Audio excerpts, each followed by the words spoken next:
दिल्ली के सीएम केजरीवाल का बड़ा ऐलान। दिल्ली के कोने कोने में लगेंगे सीसीटीवी कैमरे। बोले अपराध को नियंत्रित करने में मिलेगी मदद।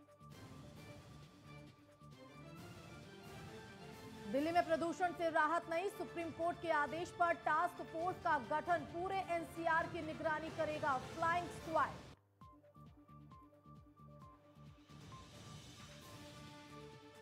भारत में ओमिक्रॉन वेरिएंट के 2 मरीजों की पुष्टि के बाद केरल से दिल्ली तक बढ़ी चौकसी। दिल्ली में 6, मुंबई में 4 और गुजरात में विदेश से आया एक यात्री कोरोना पॉजिटिव।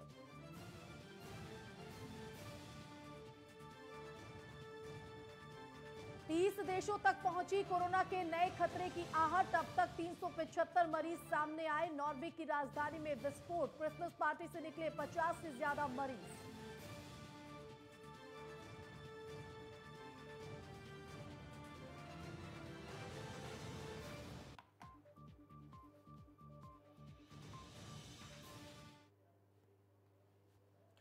वंदे मातरम, आप देख रहे हैं सत्ता का टेम्परेचर और मैं हूं आपके साथ आशिमा त्यागी। और आज हम बात करेंगे कोरोना के नए स्वरूप ओमिक्रॉन की। कोरोना का नया स्वरूप, बिना चिंता का नया रूप। अब तक 30 देशों में दहशत, भारत में भी दी दस्तक। तो नए वेरिएंट पर क्या पड़ेगा भारी? बूस्टर डोज या फिर लॉकडाउन की बारी? नई गाइडलाइंस पर भी केंद्र और महाराष्ट्र में तनातनी जारी है। सावधान, क्योंकि कोरोना ने दे दी है दस्तक।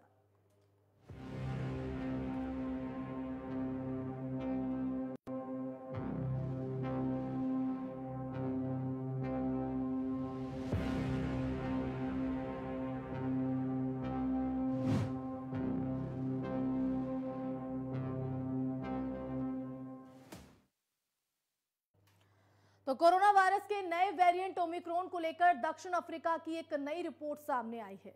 दक्षिण अफ्रीका ने नवंबर के आखिरी हफ्ते में इस वायरस को लेकर दुनिया को आगाह करना शुरू किया था और इस नए वेरिएंट को लेकर पूरी दुनिया में चिंता का माहौल है। भारत में भी ओमिक्रॉन के 2 केस मिल चुके हैं। ये दोनों केस कर्नाटक से मिले हैं और इनमें से एक मरीज तो यूएई में भी चला गया है। माना जा रहा है कि कोरोना का ये वेरिएंट सबसे खतरनाक है और सबसे तेजी से फैलने वाला है। तो वहीं केंद्र और महाराष्ट्र सरकार नई गाइडलाइंस को लेकर आमने सामने आ गई है। दरअसल महाराष्ट्र सरकार ने केंद्र की गाइडलाइन से एक कदम आगे जाते हुए अंतरराष्ट्रीय यात्रियों के लिए कुछ और नियम लागू कर दिए हैं, जिस पर केंद्र का कहना है कि महाराष्ट्र को अपनी गाइडलाइंस को हटाकर केंद्र की गाइडलाइंस को अपनाना चाहिए। तो वहीं महाराष्ट्र ने गाइडलाइंस में बदलाव से इनकार कर दिया है। तो इस तरह से जो राज्य सरकार और केंद्र सरकार है वो आमने सामने खड़ी है। लेकिन वक्त है इस वक्त उपयुक्त व्यवहार अपनाए जाने का, क्योंकि जिस तरह से कोरोना का ये नया वेरिएंट, नया स्वरूप सामने आया है, उसके बाद न सिर्फ ये देश की बल्कि पूरे विश्व की एक बार फिर चिंता जो है वो बढ़ गई है। अफ्रीका से पूरा मामला सिलसिला शुरू हुआ था और अब इसकी दस्तक भारत में भी दिखाई दे गई है। 2 केस अब तक सामने आ चुके हैं। हालांकि अगर बात करें तो कोरोना के नए वेरिएंट को लेकर जो तस्वीरें थी वो हमने देखी थी, तो तेजी से फैलता है ओमिक्रॉन और डेल्टा प्लस से इसको कई गुना ताकतवर बताया जा रहा है। और हेल्थ एक्सपर्ट सुनील बालियान जी हमारे साथ जुड़ गए हैं और उनसे भी समझने की कोशिश करते हैं कि आखिर ये जो वेरिएंट सामने आया है वो कितना खतरनाक है और क्या कुछ सावधानी आज हम बरतें इस वक्त के और इस दौर में। बहुत बहुत स्वागत है संजीव बालियान जी आपका जुड़ने के लिए और इस चर्चा में शामिल होने के लिए। तो जिस तरह से अभी तक सिर्फ बाहरी देशों में ओमिक्रॉन की दस्तक देखी जा रही थी, सिलसिला जारी था और अब ये दस्तक भारत में भी दिखाई दे गई है, क्या कहेंगे इस पर आप? देखिए, कहीं ना कहीं हम 2 साल पीछे जा चुके हैं। जब कोविड सबसे पहली बार नवंबर में डिटेक्ट हुआ था चीन के वुहान शहर में, लगभग 2 साल पूरे हो चुके हैं।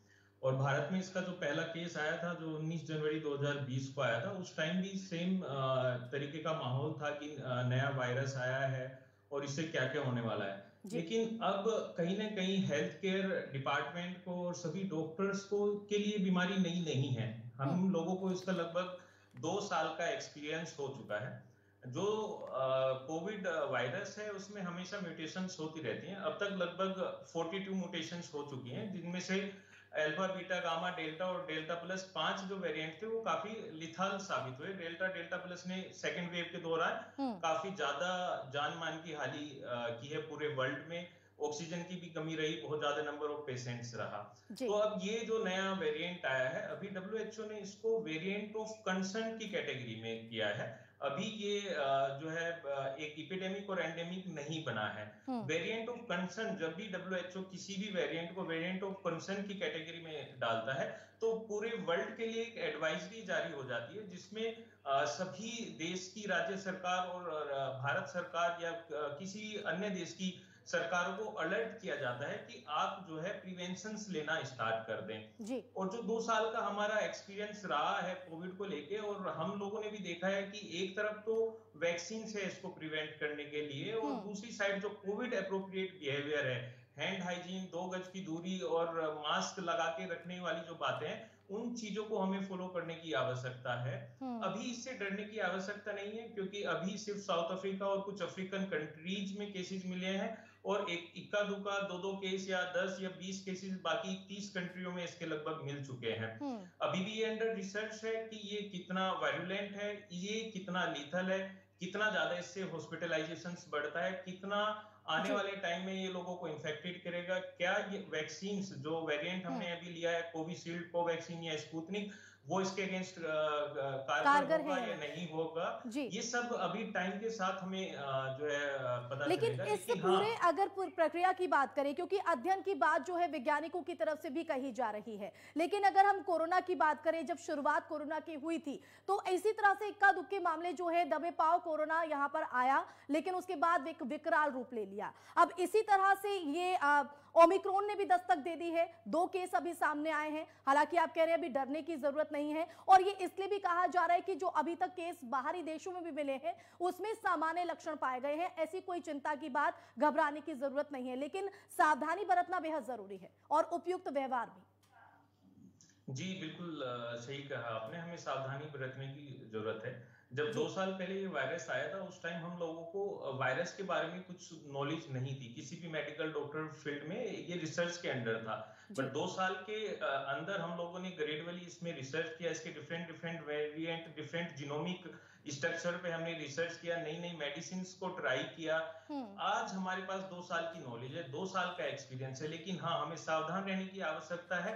हमें अपनी गलतियों को दोबारा से रिपीट नहीं करना है, हमें अपने बिहेवियर को नहीं भूलना है। जो गलतियां हमने सेकेंड वेव के दौरान की थी, उन गलतियों को हम थर्ड वेव के दौरान जो है रिपीट ना करें, क्योंकि ये वायरस कभी भी लिथल हो सकता है। कोविड का हमने विकराल रूप ऑलरेडी सेकेंड वेव में देखा, जहां पे डेल्टा प्लस वेरिएंट ने काफी ज्यादा खतरनाक रूप लिया, काफी डेथ्स भी हुई, ऑक्सीजन की डेफिशिएंसी रही। ओमिक्रॉन जो वायरस है, अभी तक जितना भी वर्ल्ड वाइड इससे रिसर्च मिला है, इससे देखने को मिला है कि हॉस्पिटलाइजेशंस अभी कम है। अफ्रीकन कंट्रीज में भी जितने केसेस है, पिछले अगर 1 हफ्ते का मैं आपको डेटा बताऊं तो लगभग 3 to 4,000 केसेस पर डे वहां पे ओमिक्रॉन वेरिएंट के जो है डिटेक्ट हो रहे हैं। ये स्पेशली सबसे ज्यादा दक्षिण अफ्रीका में देखने को मिल रहा है, लेकिन जो अभी देखने को मिला है वो यंगर पॉपुलेशन में ज्यादा देखने को मिला है, और वहां पर उनको माइल्ड टू मॉडरेट सिम्टम होते हैं, मतलब कैटेगरी 1 कोविड या कैटेगरी 2 कोविड ही होता है। कैटेगरी 3 कोविड जिसमें ऑक्सीजन की डेफिशिएंसी होती है, ऑक्सीजन की जरूरत पड़ती है, ऐसा अभी तक इस ओमिक्रॉन वायरस में ज्यादा देखने को नहीं मिला है। तो ये वायरस जो डब्ल्यूएचओ ने भी बोला है कि फैलता बड़ी तेजी से है। ओमिक्रॉन वेरिएंट जो है बाकी वेरिएंट के कंपैरिजन में इसकी वायरुलेंस ज्यादा है, तो क्या सुनील जी यही वजह मानी जाए, क्योंकि इस वक्त जो हम तस्वीरें देख पा रहे हैं और जिस तरह से अब ओमिक्रॉन ने दस्तक दी है, उसके बाद कई तरह के सवाल लोगों के जहन में इस वक्त बन गए और लोग पैनिक में भी दिखाई दे रहे हैं। ऐसे में लोग पैनिक में ना हो, इस पर भी आएंगे, लेकिन उससे पहले जिस तरह से आप कह रहे हैं कि तेजी से फैलता है, क्योंकि म्यूटेशन को लेकर भी ये बात कही जा रही है। हालांकि कहा जा रहा है कि ऐसे कोई गंभीर लक्षण अभी नहीं दिखे हैं, इतनी घबराने की जरूरत नहीं है, लेकिन इससे पहले भी इस तरह की बात आ चुकी है कि डेल्टा प्लस से दुगना हो या 5 गुना ताकतवर है ये ओमिक्रॉन, इस पर आप क्या कहेंगे? देखिए, कोविड अपने आप में एक खतरनाक बीमारी है। कोविड का वायरस चाहे वो आपकी डेल्टा फॉर्म हो, डेल्टा प्लस हो या ओमिक्रॉन हो, वो लाइफ थ्रेटनिंग कभी भी हो सकता है। तो जिस स्टेज में हम अभी हैं, वेरिएंट ऑफ कंसर्न ओमिक्रॉन हम सब लोगों के लिए है। वेरिएंट ऑफ कंसर्न में हमें जो है उपयुक्त कार्रवाई करनी चाहिए। जितनी भी फ्लाइट्स बाहर से इंडिया से आ रही हैं, सभी पैसेंजर्स की जो है स्क्रीनिंग होनी चाहिए, उनका आरटीपीसीआर होना चाहिए, उनको 7 डेज के लिए इंस्टीट्यूशनल क्वारंटाइन में रखना चाहिए, 7 दिन के बाद दोबारा से उनका जो है टेस्ट हो। जब वो नेगेटिव आए तभी उनको नॉर्मल पब्लिक में जाने की परमिशन दी जाए, क्योंकि जी। हमें सावधानी बरतना बहुत ही ज्यादा जरूरी है। जितना हम इसको हमने देखा है, लॉकडाउन के फायदे भी देखे हैं हमने, स्क्रीनिंग के फायदे भी देखे हैं। हम्म। 2 साल में और आज में डिफरेंस ये है कि पहले हमारे पास वैक्सीन नहीं थी और आज हम भारतवर्ष में मोर देन 100 करोड़ लोगों को वैक्सीन दे चुके हैं। तो कहीं ना कहीं एक हर्ड इम्यूनिटी जिसकी हम मेडिकल फील्ड में लगातार बातें करते हैं, तो इंडियन पॉपुलेशन में डेल्टा और डेल्टा प्लस वेरिएंट के खिलाफ हमने देखा है कि हर्ड इम्यूनिटी बन चुकी है। अब ये ओमिक्रॉन जो नया म्यूटेटेड फॉर्म इसका आया है, इसका भी देखने की बात है कि आने वाले समय में ये कितना हमारी वैक्सीन इस पे इफेक्टिव होती है और कितने लोगों को ये इन्फेक्ट करेगा। लेकिन जो लोग ऑलरेडी कोमोर्बिड कंडीशंस में हैं, जिनको पहले से जो है अस्थमा, डायबिटीज, हाइपरटेंशन या हार्ट की बीमारियां हैं, जी। उनको फिर से जो 2 साल पहले था उसी सिनेरियो पे जाना चाहिए। अपने आप को आइसोलेट करें, सावधानियां बरतना स्टार्ट करना चाहिए, भीड़ भाड़ वाले इलाकों में ना जाएं, सैनिटाइजर का उपयोग करें, मास्क लगा के रखें। जो कोविड अप्रोप्रिएट बिहेवियर है जिसको कहीं ना कहीं हम भूल चुके हैं, ये थर्ड वेव की एक आहट है। इस आहट को हमें समझना पड़ेगा और बिल्कुल। सावधान रहना पड़ेगा, लेकिन घबराने की आवश्यकता अभी नहीं है। बिल्कुल, इस चर्चा में हमारे साथ कोविड टास्क फोर्स की सदस्य डॉक्टर निमि रस्तोगी जी भी जुड़ गई हैं। निमि जी, बहुत स्वागत है इस चर्चा में शामिल होने के लिए। और आप सुनील जी को सुन रही होंगी, तो थर्ड वेव की आहट इसको बताया जा रहा है, जिसका डर था वो अब भारत में भी आ चुका है। 2 केस अब तक मिल चुके हैं। जी आशिमा जी, मेडिकल साइंसेस में एक जनरलाइज्ड एक यूनिवर्सल फैक्ट है that prevention is better than cure. और क्योंकि हम अपने पहले एक्सपीरियंस से देख चुके हैं कि ये जो वायरस है ये एक्सपोनेंशियल रेट से आगे बढ़ता है, तो मेरे ख्याल से कोई हर्ज नहीं है अगर हम सब लोग अलर्ट पे हो जाएं, और खासतौर पे एडमिनिस्ट्रेशन। और जो शुरुआत में हमने प्रेशियस टाइम वेस्ट किया था वो इस बार ना करें। थोड़ी सी मेहनत शुरुआत में ही कर लें ताकि आगे चल के हम एक बेटर कंडीशन में हो इस नए वेरिएंट ऑफ कंसर्न से टैकल करने की। तो मेरे ख्याल से ये जो अलर्ट जारी हुआ है बिल्कुल जस्टिफाइड है, और हम सबको अपने बेस्ट पॉसिबल बिहेवियर पे और बेस्ट पॉसिबल प्रिवेंशन पे रहना चाहिए। बिल्कुल, जो ये नया स्वरूप निमि जी सामने आया है और जिस तरह की खबरें सामने आ रही है, जिस तरह की जानकारी सामने आ रही है, और अब ये 2 केस भी मिले हैं, अभी तक आप क्या समझ पाई हैं इस नए वेरिएंट को, इस स्वरूप को लेकर? देखिए, ऑलरेडी एक्सपर्ट्स ये कह रहे हैं कि 5 गुना ज्यादा इसकी ट्रांसमिसिबिलिटी है। अब इसकी क्लिनिकल पिक्चर तो अभी अगले 2 हफ्ते में सामने आएगी कि क्या ये बहुत सिवियर डिजीज पैदा कर रहा है या फिर ये उन्हीं लोगों पे ज्यादा असर दिखा रहा है जो वल्नरेबल है, जिनमें ऑलरेडी कोमोर्बिडिटीज हैं या जो अनवैक्सीनेटेड हैं। तो फिलहाल हम ये मान के चलते हैं कि ज्यादा तेजी से फैलेगा। तो कुछ ना कुछ लोगों को, परसेंटेज लोगों को तो बहुत ज्यादा प्रभावित करेगा ही। इससे इम्यूनिटी पे क्या असर पड़ता है ये भी आने वाला वक्त बताएगा। मेरे ख्याल से अभी फिलहाल के लिए वो जो 3 गोल्डन रूल्स हैं कि आप मास्क पहनिए और आप सोशल डिस्टेंसिंग कीजिए और आप बिना मास्क के एक जगह पे गैदर मत होइए और अपनी वैक्सीन लगाने को प्राथमिकता दीजिए, यही 3-4 रूल्स फॉलो कीजिए। आने वाला वक्त बहुत सारी और बातें बताएगा। अगर ये माइल्ड डिजीज है भी तो भी इस वायरस को हमें अपने अपने अपने कम्युनिटी में फैलने से हर हालत में बचाना है।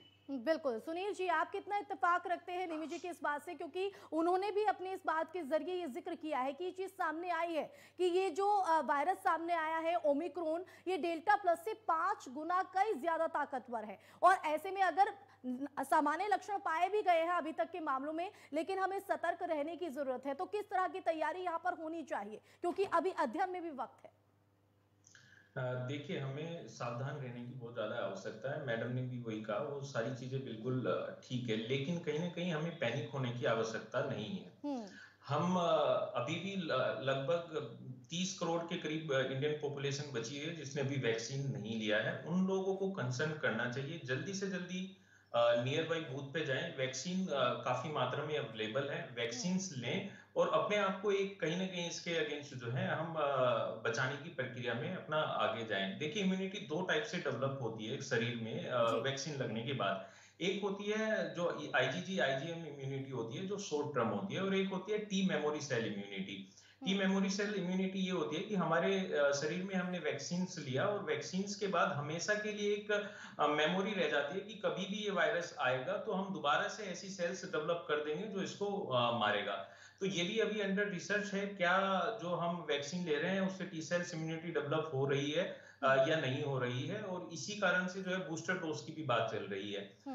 अभी जैसे ही ओमिक्रॉन वायरस आया है और इंडिया में भी 2 केसेस आए हैं, तो हमारी सोसाइटी में एकदम से काफी पैनिक सिचुएशन आ चुकी है। हमारे पास भी जो है 8 से 10 गुना कॉल्स बढ़ गए हैं कोविड वैक्सीन की जो है बूस्टर डोज को लेके।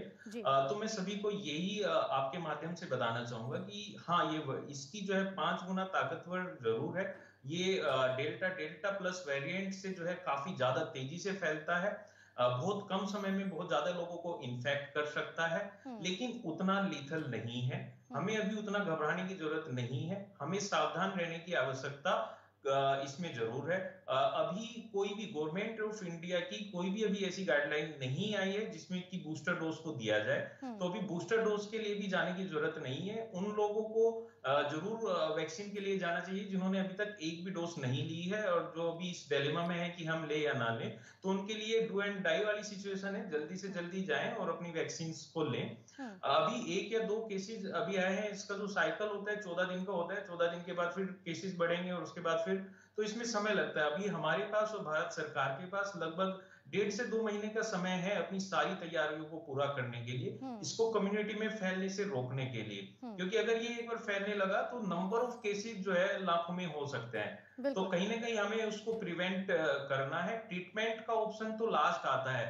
अभी हम जिस स्टेज में है, हम जो है प्रिवेंशन की स्टेज में है, और जो मेजर्स गवर्नमेंट ऑफ इंडिया को लेने चाहिए इसको प्रिवेंट करने के लिए, वो बहुत ज्यादा जरूरी है, और सभी भारतवासियों को उसमें एक साथ जो है गवर्नमेंट का साथ देना चाहिए। वे गलतियां जो हमने वेव 1 या वेव 2 में की हैं, उन गलतियों को हम दोबारा से रिपीट ना करें, इसको लाइटली अपनी ना गलतियों लें। से कहीं ना कहीं सबक लेने की जरूरत है, ना सिर्फ शासन प्रशासन को बल्कि लोगों को भी। अनिमी जी, आप कितना सहमत हैं सुनील जी की इस बात से कि बूस्टर डोज की अभी जरूरत नहीं है, लेकिन अक्सर अभी हम जितनी भी चर्चाओं में सुन रहे हैं बूस्टर डोज को लेकर जिक्र बार बार किया जा रहा है, तो आप इसको कितना कारगर मानती हैं और भारत की तैयारी को किस तरह से देखती हैं ओमिक्रॉन को लेकर?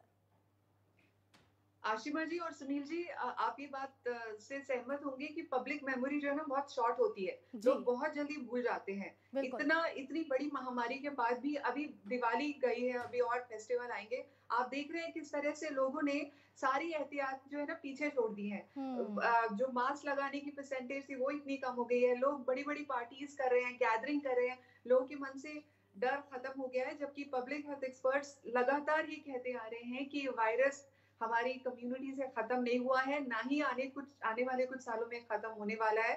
It is going to stay here as endemic disease. लेकिन फिर भी एक तरह की मेंटालिटी है कि कोरोना तो खत्म हो चुका है, तो वो चीज ना हो इसके लिए थोड़ा सा डर जरूरी है। बूस्टर डोज की बात बाद में आती है। पहले तो as administrators and as public हमें अपना अपना रोल निभाना है, हमें अपनी तैयारी पूरी रखनी है, और अपने स्तर पर, अपनी कम्युनिटी के स्तर पर वो सब प्रिकॉशन जो हम लेते आ रहे थे वो बिना डरे, बिना पैनिक के उसको लगातार जारी रखना है, ताकि हम एक सस्टेनेबल लाइफ जी सके।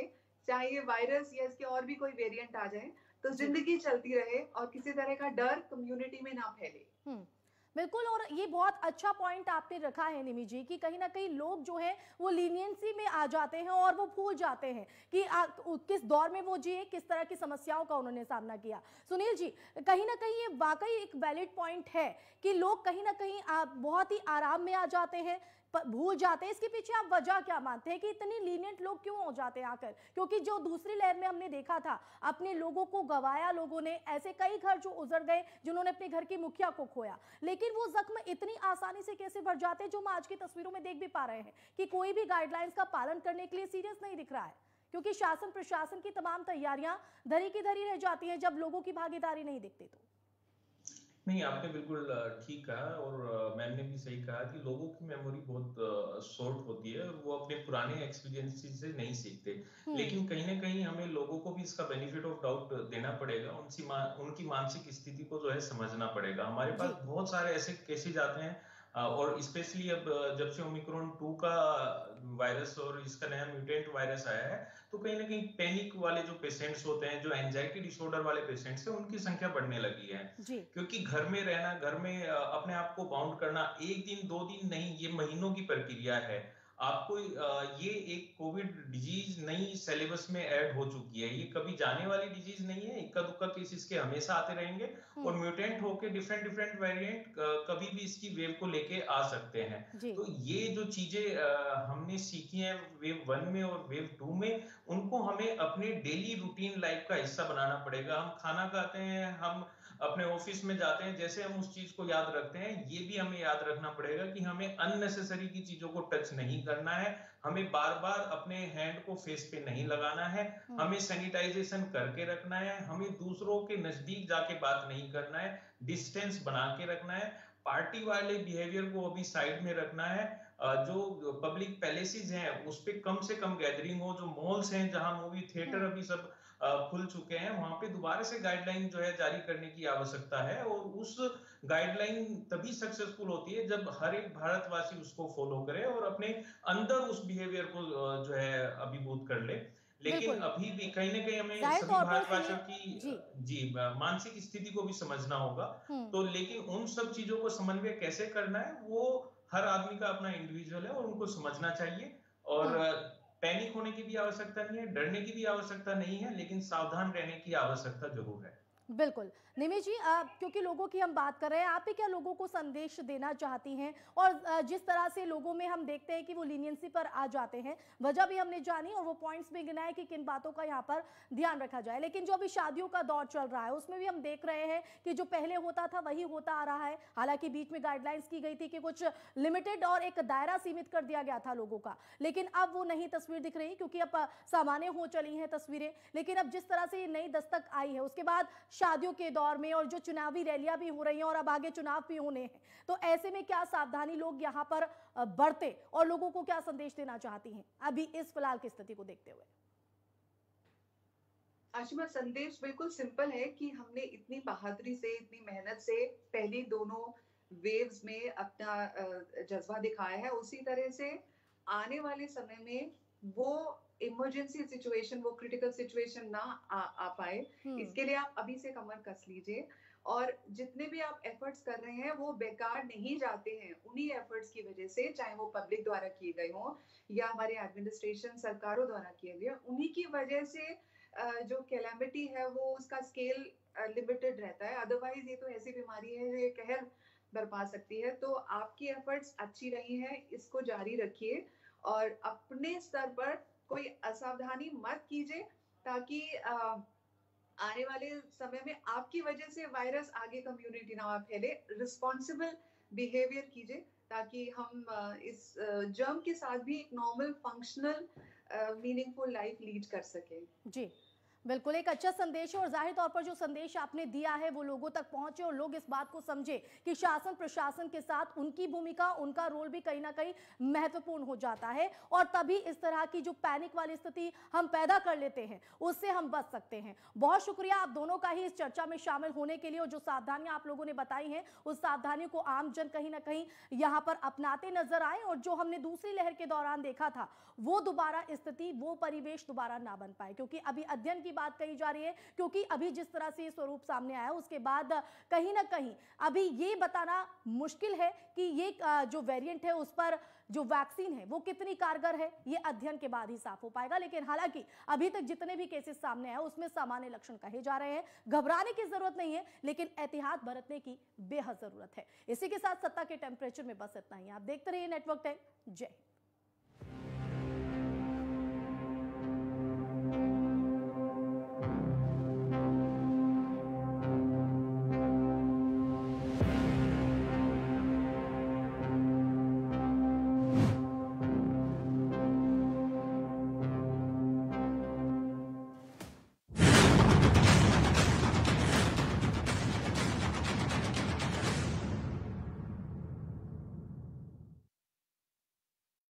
भी तो समझना चाहिए ना।